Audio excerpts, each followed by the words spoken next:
Thank you for joining us once again here on the Bible Tract Echoes radio broadcast. I'm evangelist Mike McCurry, the executive director of Bible Tracts Incorporated here in Illinois. Our ministry has been printing and distributing gospel tracts for free around the world for over 80 years, and we'd love for you to take part. Visit BibleTractsInc.org to find out more. Now, today on the broadcast, the thought is simple. Without a pulpit or a lectern, lacking the entirety of the New Testament for reference, and just days after watching Christ ascend into heaven, the disciple Peter preached one of the most powerful and impactful messages that the world has ever heard, and it's recorded for us in the book of Acts, chapter number 2. Question, though, is what were his points? Where did he get his source material? What was the result of Peter's preaching?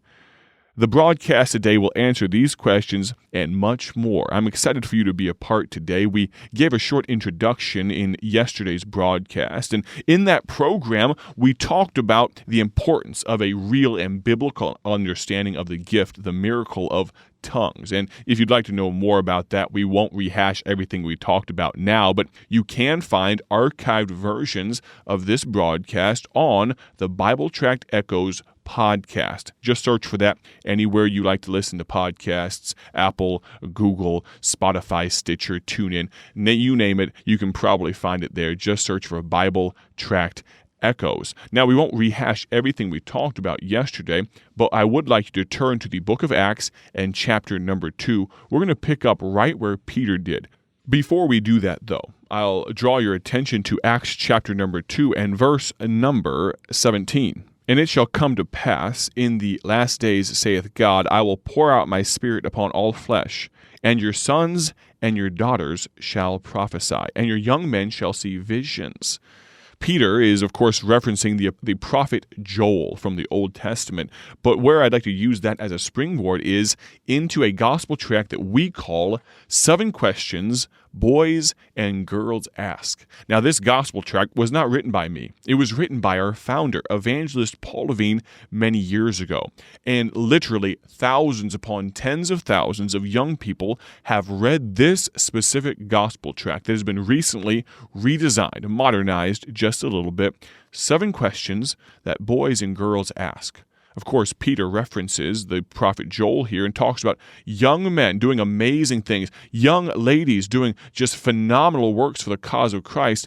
But maybe, listening right now, there's a young person, and I'm not going to put an age on it, but regardless of your age, maybe you have questions about what I'm speaking on today. Maybe the Bible has always been a little bit of a mystery to you. Maybe there is an adult out there that would be curious about these 7 questions that boys and girls ask, and maybe you have a niece or a nephew, a grandchild that might be interested in reading this well-designed, very easy-to-read gospel tract. Of course, this gospel tract could apply to adults just as easily, but that title, it catches people's eyes. We had a young person, a young lady that contacted us. Actually, it was her grandmother that contacted us and said, my child is going to school and would like to get some of that gospel tract. 7 questions boys and girls ask, and she'd like to take them with her. She was less than 10 years old.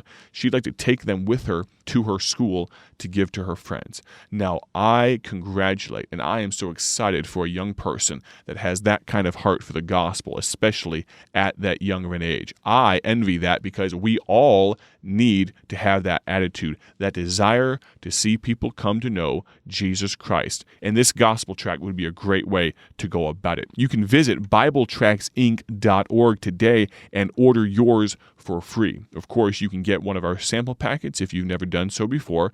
That's BibleTractsInc.org. Of course, if you have questions and maybe the internet and all of that's a little difficult to navigate sometimes, I can completely understand. It's a wild world out there. Instead, you could text me, 309-316-7240. Please feel free to forward me any questions that you may have. Again, that text number, text only, 309-316-7240.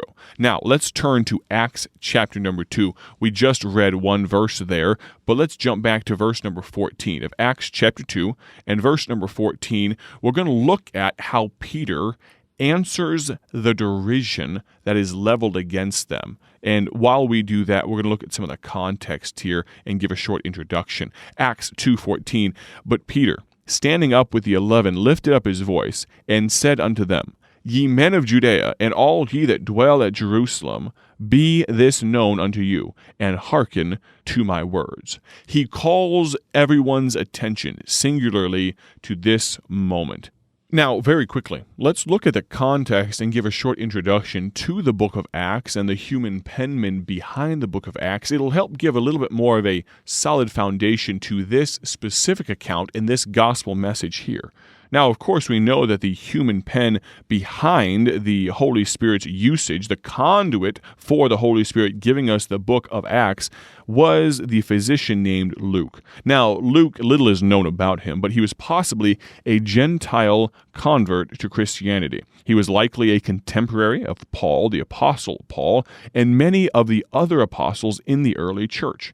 He wrote this book of Acts when he addressed it to someone named Theophilus. Now, academics and people disagree on who this Theophilus actually was. Some believe he was a highly placed Roman official, while others wonder if Luke actually addressed his writings to this aforementioned Theophilus as a literary technique meant to generally address this book to the readership of all. Regardless, the book of Acts is for you and for me, regardless of who the original author meant for it to be addressed to.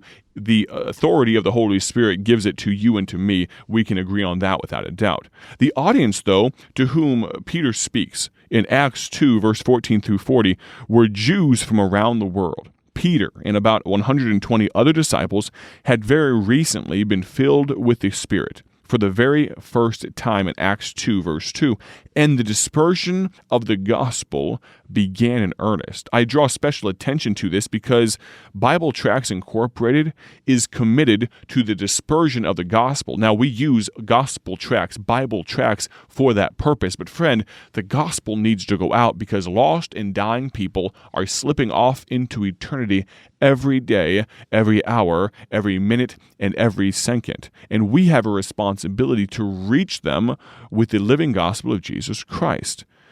We see, though, that the international Jews, under the sound of Peter's voice, lived in a post-incarnation world. What I mean by that is that Jesus Christ, in human form, had come and gone, and their corner of the globe at this time reeled from his effects. There was a shock and an awe going on because Jesus had very recently gone back to heaven, but the effects he left stayed behind. As mentioned, of course, the Comforter in John 14:26, the Holy Spirit had come, and Christianity was a tinderbox, just looking for a spark.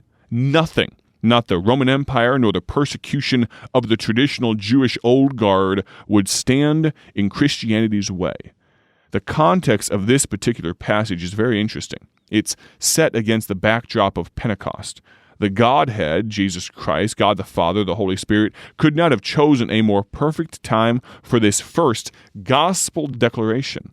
The importance of this Jewish holiday means that at no time during the year was there a more international crowd and presence in Jerusalem than at the time of Pentecost. It's almost like God purposely set this up for the sake of the message being dispersed to all the world very quickly.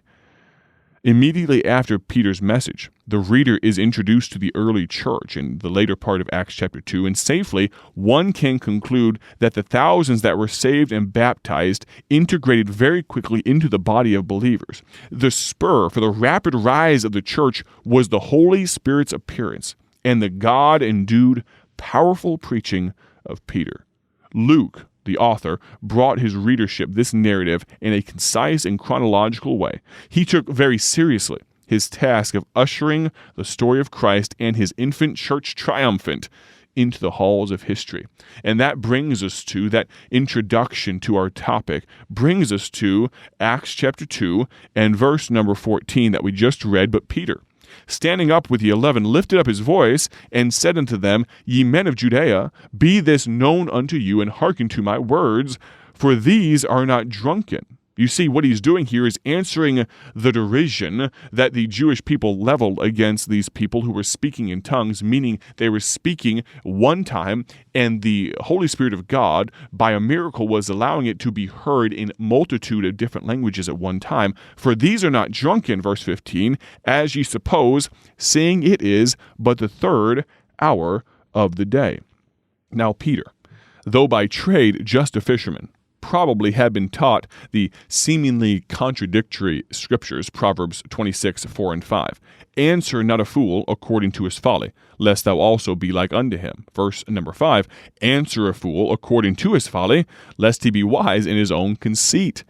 Peter decided that the latter command would be the order of the day and put the mockers in their place in Acts 2:15. He had the backing of the other 11 disciples, but I wonder if there had been some feelings of loneliness as Peter confronted a somewhat hostile crowd. It's interesting to note in this passage that Peter did not feel the need to introduce himself. This may have been omitted by the author as extraneous, or it may be that Peter felt himself well known enough that introductions were unnecessary. Either way, Peter boldly placed himself at the center of attention and in the center of the Jewish religious leaders' crosshairs when he spoke, not with a passive voice, but with forceful speech and presence as he gathered the attention of one and all, no matter their nation of residence. Peter's rebuttal of the scorners was momentary. He then quickly moved on to much more weightier matters. The rebuke of the mockers' foolish assertion was not long and drawn out, though Peter could be considered prone to quick flashes of anger. He kept his temper in check here. The preaching of the gospel was too important. A quick change of subject allowed the message to start without putting the listeners on the defensive too much. Peter pointed out that the time of day made it highly unlikely that the men in question were already drunk.